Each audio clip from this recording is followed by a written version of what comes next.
Hi guys, this is Roop here again. I'm the chapter director of Startup Grind Brisbane. Welcome to the May podcast, where we will continue our conversation on looking at startups and capital raising, but specifically bootstrapping from a founder's perspective. And again, just like last time, this time as well, the founder in question is yours truly. So I'm going to hand over the rest of the conversation to Anthony Davidson, who's not only my co-founder in the current venture of ours, but also is a co-director in the Startup Grind chapter. So with that, I'll hand it over to you, Anthony. Great, thanks, Roop, and welcome everyone. So today's podcast, we're going to have a look at bootstrapping, and in particular, we thought it might be useful to talk about the pros and cons of bootstrapping and what it takes to be successful at it. So maybe a good starting point is just to talk about this term bootstrapping. What do we mean when we talk about bootstrapping, Roop? Yeah, I mean, one of the things that it's one of those terms actually that's I wouldn't say misunderstood, but is often misinterpreted. So when you start off a company, what are your typical ways in which you can kick off, right? I mean, you probably have some personal funds, depending on what life stage you're at, and depending on the kind of business you're focusing on. I mean, we'll assume that you're doing some sort of a tech startup here because that's the usual narrative. So you might need a bit of money to get things going. You know, computers, servers, not a huge amount of money, not a huge amount of capital intensive activities required at this early stage. But maybe you're not a technical founder. Maybe you're a business guy. And so you might need some technical support. You might need someone to come in, roll up their sleeves and actually write some code to help realize your vision or your founding team's vision. So there are a few approaches you can take. One is the obvious one that, look, you can try and, get some money from friends and family, or friends, family, and fools, as they say. Or you can do what, we typically think of as founders being good at, is find people that will share your vision. And that's a really critical skill at the early stages of a startup. The sort of the cheap and nasty approach is really to find a bit of money and quickly hire someone and get things underway that way. And I say cheap and nasty because that seems like the obvious thing, but weirdly, that is actually easier to do.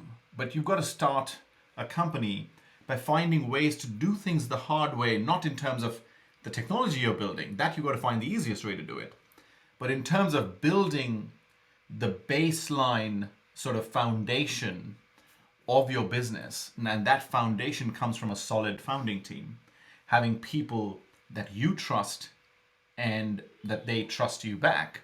And so starting a company with that in mind means that when you're in that bootstrapping phase, and generally speaking, we'll say that you're bootstrapping, that means you've not quite raised money from sophisticated investors. So that means angels and beyond haven't quite come into your radar. So you're maybe taking some money from friends and family, and that's still within the purview of bootstrapping for the purposes of this conversation. Okay, good. So I guess we can say there's maybe 3 stages of bootstrapping. The first stage is where you're just beginning and you're sourcing money from wherever you can get it. Yeah. And typically it involves putting out some of your own and having other like-minded people involved. The second stage, a lot of people talk about the customer stage in terms of they're able to keep the business going by using the revenue that they generate, even if it's only from a small number of customers. And then typically they reach a point where that's not enough. They need to start looking for Absolutely. Credit or capital, and that sort of signals that next stage. So if we look at those stages, how long is a typical bootstrapping phase for a startup? Yeah, that's another really relevant question, Anthony. So, your initial stage, as Anthony mentioned, when you've found a bit of initial capital, maybe from friends and family, and you've even built an early team, and you've been good at finding two, three, four people that are willing to share your vision and are working towards that collective vision. Maybe it's a side hustle at this point, and you're not fully in it full time. The key bit before that next stage kicks in is, when you talk about revenue, now revenue presumes two things. One is you have, well, something that can get you revenue. So typically something that your potential market is willing to pay you for. But often, even more importantly, I mean, if you're an early stage company, if you've got the product, then really now you've just got to sell it. But that's typically not how it works in software. And if you're a new entrepreneur, you'll probably only learn this as you go. But if you're a seasoned entrepreneur, you know this really like the back of your hand. Your product's never done because you're not manufacturing a mug and now the mug's ready and so let's just produce 10,000 of those mugs. It's a continuation of a journey where you're trying to find a viable set of customers that will purchase whatever that current state is. Getting to that current state, that initial current state where you can go to customers and they go, look, I like what you're trying to do, but what you have now I can start to use. But I love where you're going, so here's some money that I'm willing to pay you. That typically, in other words, is called a minimum viable product. That's almost another conversation, but that's where you know that you have some sort of a minimum viable product. A minimum viable product, just on a side note, isn't when you have a product. It is when you have someone willing to pay for whatever product you have. That's right. It's the viable bit is the most important part of those three words, minimum viable product. Not minimum, not product. It's the viable bit. Anyway, so getting customers is sort of that next stage, as you said. But if you can get some customers that can help fund you through to that next stage where your MVP becomes sort of an MVP plus, and now you can dare to dream a little bit bigger, that's kind of where your bootstrapping phase starts to finish up. Because unless you're building a social network or a product that has what's called high virality or network effects, and you can if you're not aware of these terms, you can look these up. But something where word of mouth plays a very strong role, or just because Anthony is using it or Anthony's there, I get more value because Anthony is there and Anthony's other two friends are there, so therefore I get more value. That's your network effect theory in a brief nutshell. Unless you're doing something like that, in the most part, if you're building a product that other businesses need to use, you'll get to that point where, if you're lucky, you'll get that MVP plus type stage, but now you start to need external money. Okay, that's great. So you've done a couple of ventures, bootstrapped very successfully in both, particularly the two recent ones. Yep. Do you want to share just some of the insights that you've had just around how to leverage bootstrapping successfully in that very early stage?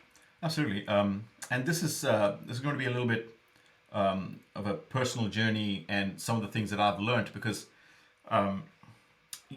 you don't read this in a book, or you don't learn this at university. It's probably hard to teach in that sense. It's important to experience it. But the most useful thing that I've learned in the most recent ventures where I've relied heavily on bootstrapping at the early stages is really being able to balance brutal honesty with a high level of accessible vulnerability. Now that sounds like a complex two expressions, but essentially to be able to convince your key stakeholders in the early stages, and those key stakeholders are your co-founders or your very early employees, or people that you might be just paying in love and fresh air, in stock and other things. So you've got to be able to get them excited to a point where they're willing to give their time and effort. But the key thing is, you've got to also communicate it in a way that they're not doing you a favor.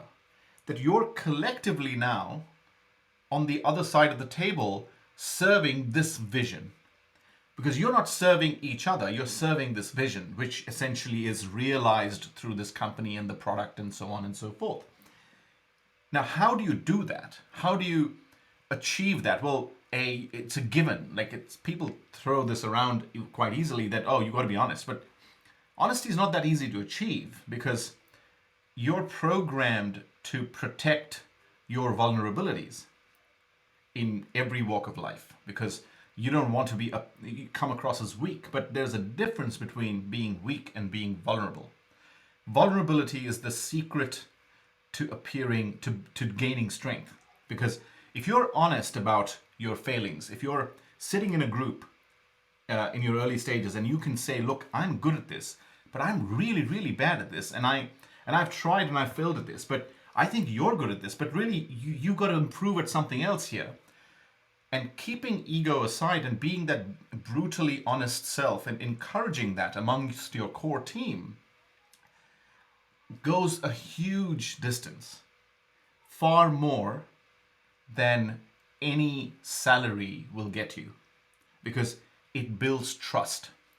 And what's the flip side of that? Not, I mean, in a good way, not a negative flip side, is that the more honest you are about the bits that you're not good at, you're now sort of starting to turn the bits that you're vulnerable into a strength, because now it's not about you as an individual, it's about you as a collective, as a team.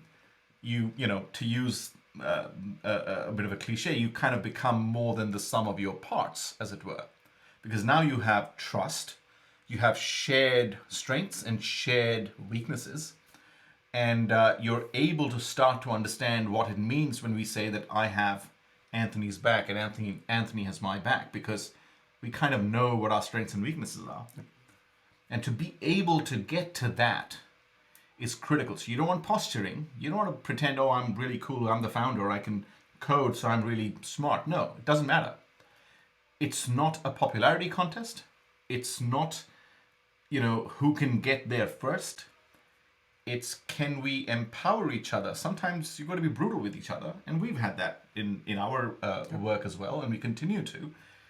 But as long as everyone realizes that we're all here to serve this vision that we share, that it's not about any one individual, while an individual or a group of individuals may have started it, but it's not about that.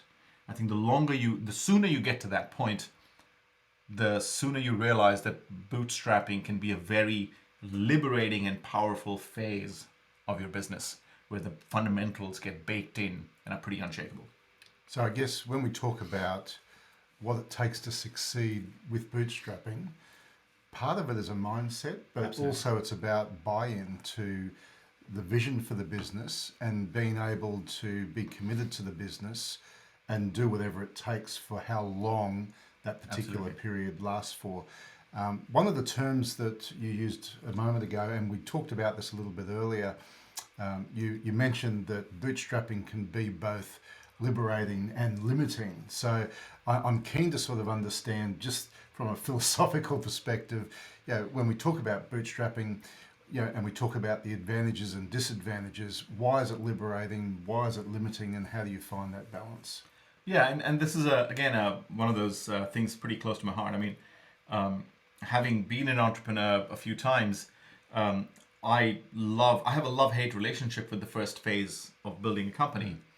And the love part of it is because it's all exciting, it's new, it's exciting, it's got all of the fun and excitement of asking a girl out on a first date.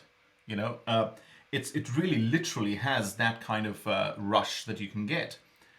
But a startup isn't a sprint, it's a marathon. And so that part is where it goes from understanding that you have all this flexibility and freedom initially to explore your passions, explore new avenues.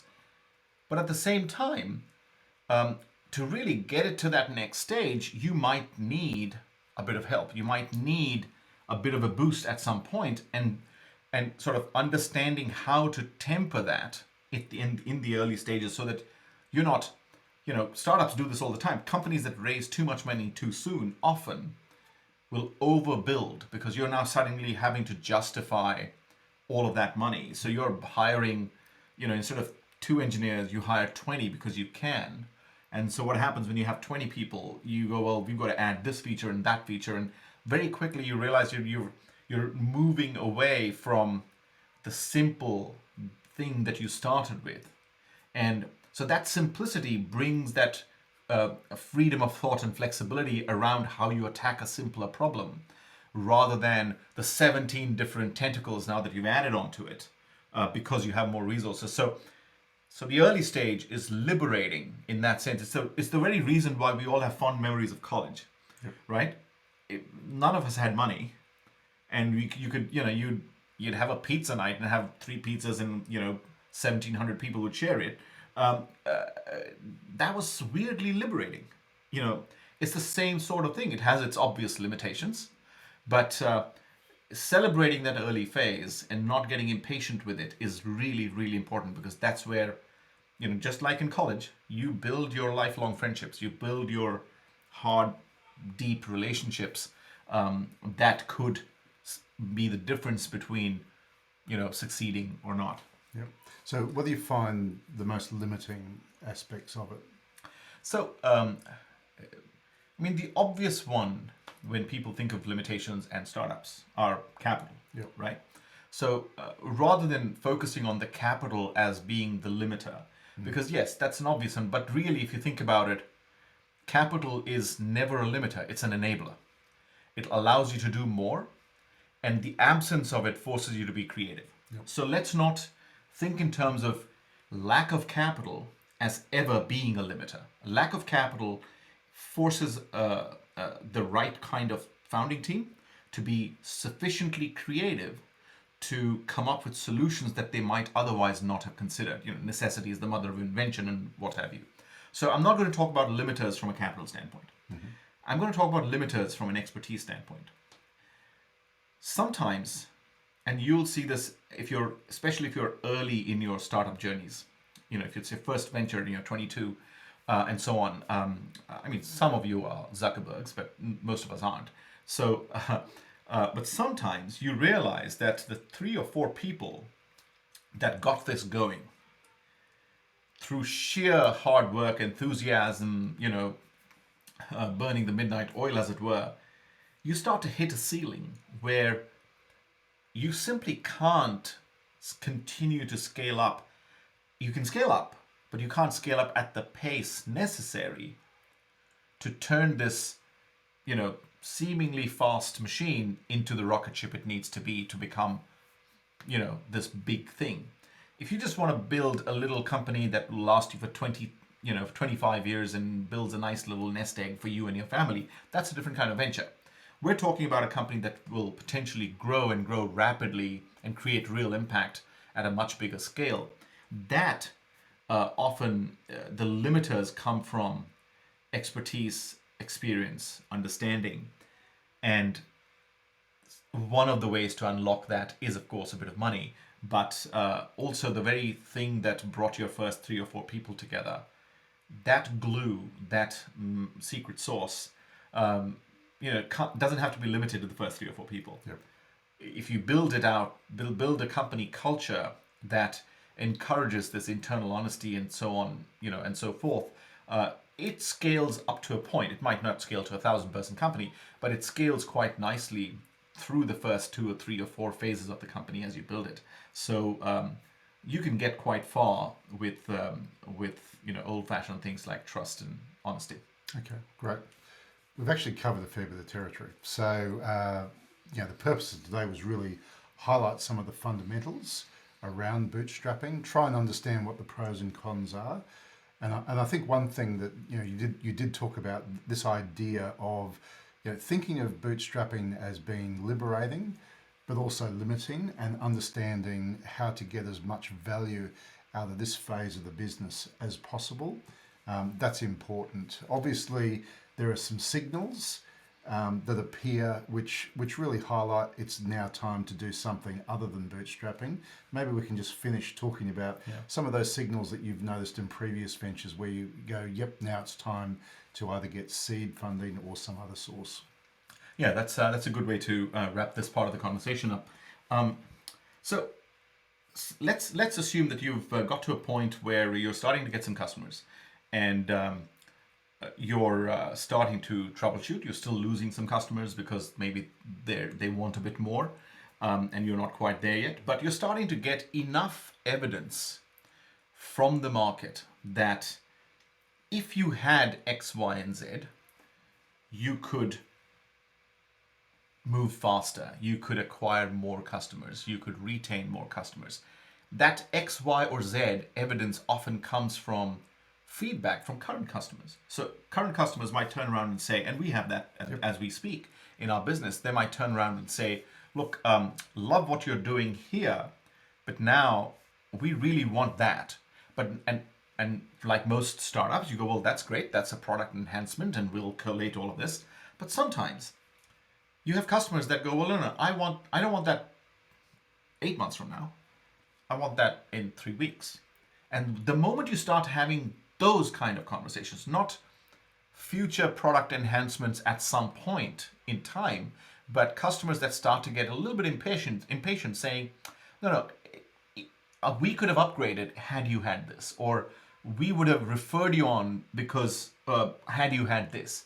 And you start to build up this sort of feature set, if you like, of things that would get you immediate scale or immediate uptake, not for future fuzzy features, but things that customers are telling you that they would have signed up if you had done that, or they would upgrade if you had done this. And you can see that, look, it could take you a year to get there, or you could raise some money and hire the right kind of people to get there in 3 months. And while some of these opportunities might slip through the cracks, but at least then you can tell customers that, look, we have a 90-day timeline. So how about I get back to you in a month's time? Or how about I give you a trial that's, a certain length of time where you pay a lower amount. And then, that way you get to acquire the customer while teasing what you now know you can achieve because of the capital and the acceleration that it can provide. So if you start to get to that point, that's when you know you need to raise money, because you can't accelerate purely through the revenue that's coming through, because the revenue, the rate at which it comes through and the rate at which it churns through is not going to give you the residual rocket fuel you need to turn this into something that moves faster. Okay, great. So I think that's a wrap. That's probably enough for this podcast. We've got a lot more to talk about in our next podcast. So the next podcast, which will be released shortly, will be focusing on angel investors. Yep. And we'll talk about startup fundraising from an angel perspective, looking at it through the founder's eyes, but actually looking at, what are the pros and cons of angel investors and how should you manage that process. So Thanks for your time today. Hope you enjoyed the podcast and look forward to seeing you at our next one. Absolutely. Thanks, Anthony. And thanks for tuning in, guys. Hopefully this was valuable, and we'll see you at the next one. Bye for now. Goodbye.